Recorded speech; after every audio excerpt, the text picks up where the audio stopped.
علامہ اقبال، میں عرض کر چکا ہوں کہ ان کی ابتدائی تعلیم میں اور خاندانی پس منظر کے اندر مذہبی اثرات بڑے گہرے تھے۔ بہرحال انہوں نے ایم اے کیا ہے غالباً 1897 میں، اور اس وقت کا کچھ اقبال جو ہے اس وقت سے لے کر 1905 تک کا اقبال، ایک طرف تو اس میں بھی نیشنلزم تھا، ہندی نیشنلزم، یہ نوٹ کر لیجیے۔ چنانچہ اسی دور کا اس کا ترانہ ہے، سارے جہاں سے اچھا ہندوستان ہمارا۔ آج بھی جو ہندوستان کا ریڈیو ہے اور ہندوستان میں حکومت کے زیر اہتمام اس ترانے کی جو ہے وہ بڑی سرپرستی ہوتی ہے، بہت اس کو جو ہے نشر کیا جاتا ہے، سارے جہاں سے اچھا ہندوستان ہمارا، ہم بلبلیں ہیں اس کی، وہ گلستاں ہمارا۔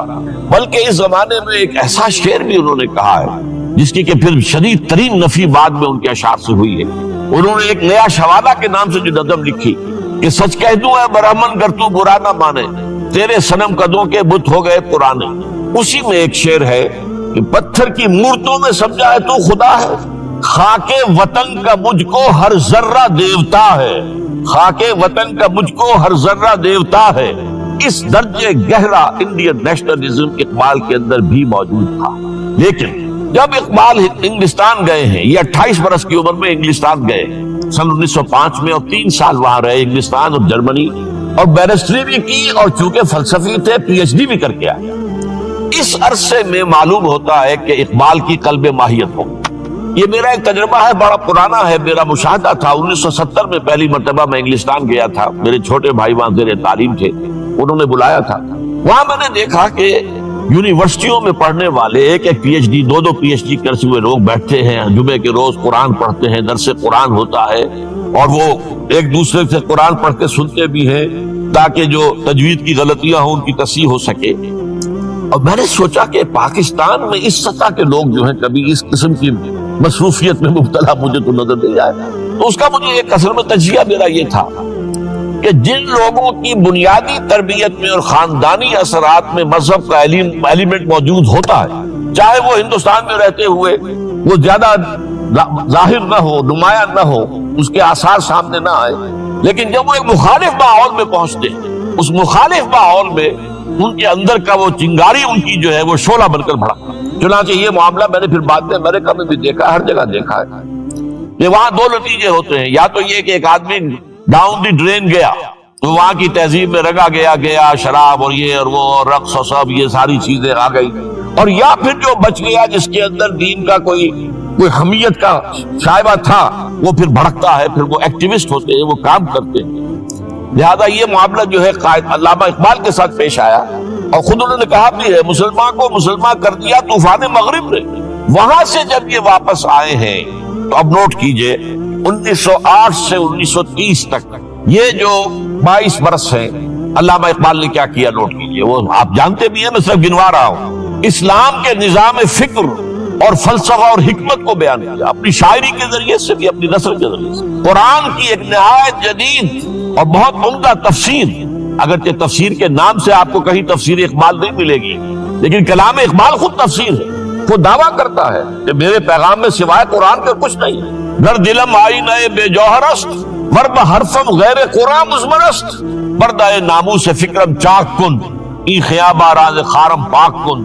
یہ مناجات بحضور سرور کائنات صلی اللہ علیہ وسلم، وہ کہتے ہیں کہ اے اللہ کے نبی، اللہ کے رسول، اگر میرے پیغام میں کہیں قرآن کے سوا کوئی شے شامل ہو گئی ہے میری شاعری میں تو آپ میرے فکر کا پردہ چاک کر دیں۔ روز محشر خار و رسوا کن مرا، اور قیامت کے دن مجھے ذلیل اور خار کیجیے گا، اور بے نصیب از بوسہ پاک کن مرا، اور مجھے اپنی قدم بوسی سے محروم کر دیں۔ یہ بات کہہ رہا ہے، اس کا دعویٰ ہے، اس نے جو کچھ کہا قرآن سے کہا۔ اس کی شاعری جو ہے میرے نزدیک، اور میں نے تو اپنی جو سورسز گنوائی ہیں کہ میں نے جو قرآن مجید کا فکر یا سوچ جو بھی آپ اسے کہیں، جو تھوڑا بہت مجھے میسر ہوا ہے، ان میں نے 8 اشخاص کو نمایاں طور پر بیان کیا ہے۔ 4 یہ ہیں 2 کے جوڑے، 2 ابوین ہیں، ابو الکلام ابو العلا مودودی، ابو الکلام آزاد۔ 2 دکترین ہیں، ڈاکٹر اقبال، ڈاکٹر رفیع الدین۔ 2 شیخین ہیں، شیخ الہند مولانا محمود حسن، جن کا ترجمہ ہے قرآن مجید کا، اور اس پر حواشی ہے شیخ الاسلام شبیر احمد عثمانی۔ 2 ہی عین مولانا فراہی اور مولانا اصلاحی جنہوں نے قرآن مجید کے مضامین کے اندر جو اندرونی نظم ہے اسے واضح کیا. علامہ اقبال میری ایک بہت بڑی سورس، بلکہ سب سے زیادہ گہرا اثر مجھ پر جو ہے بچپن سے جو ہوا ہے وہ تو علامہ اقبال کا ہے. 5ویں جماعت کا طالب علم تھا جب ان کا یہ شعر میرے ذہن میں کہیں چپک کر رہ گیا ہے، جواب شکوہ کا. وہ زمانے میں معزز تھے مسلمان ہو کر اور تم خار ہوئے تاریخ قرآن ہو کر. پھر علامہ اقبال نے مغربی فکر پر شدید تنقید کی، بہت بڑا ناقد، اور خاص طور پر مغربی تہذیب جو ہے اس کی نفی. یہ سارا کام کیا اور اس سب سے بڑھ کر وہ تجدید ملت اسلامی کا علمبردار بن کر سامنے آیا.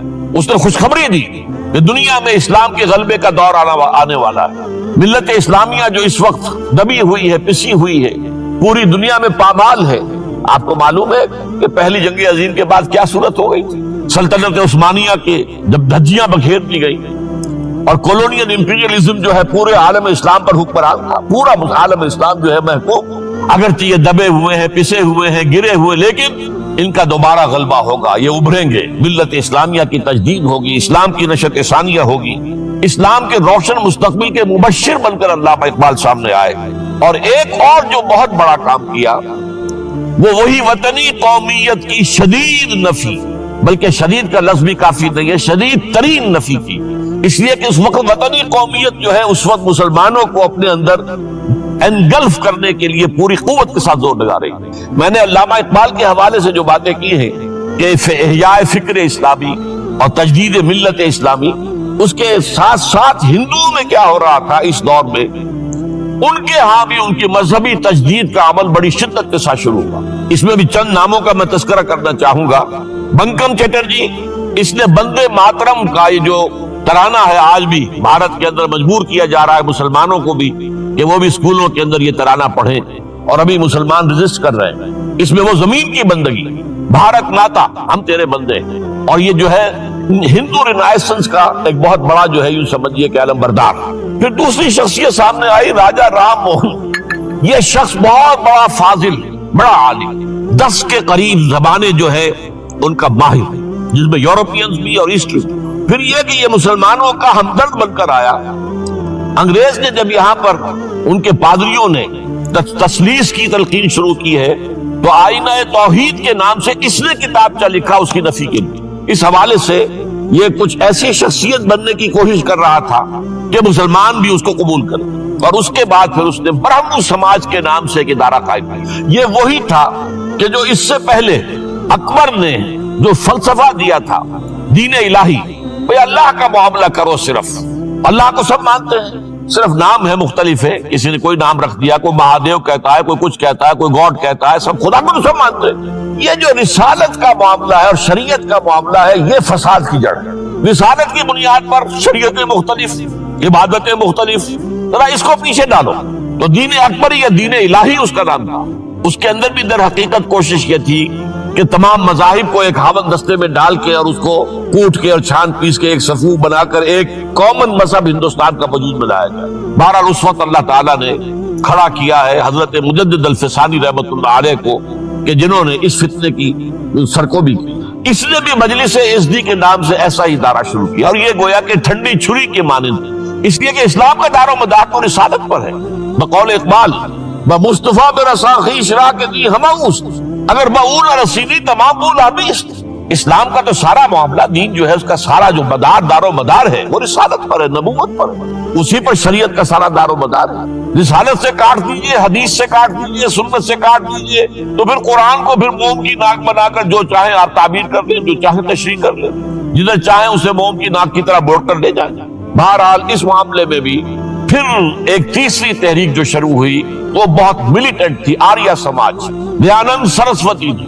یہ ملیٹنٹ تھی اور بڑی اس جو ہے پذیرائی ہوئی ہندو معاشرے میں. انہوں نے کھل کر یہ کہا کہ ہندوستان صرف ہندوؤں کا ملک ہے، یہاں مسلمانوں کے لیے کوئی جگہ نہیں، لہذا یا ہندو ہو جائیں مسلمان اور یا پھر یہاں سے ہجرت کر جائیں. کھل کر آریہ سماج، اسی کے تحت پھر مہاسبھا بنی، اسی کے تحت RSS، انتہائی ملیٹنٹ آرگنائزیشن جو ہے ہندوؤں کی.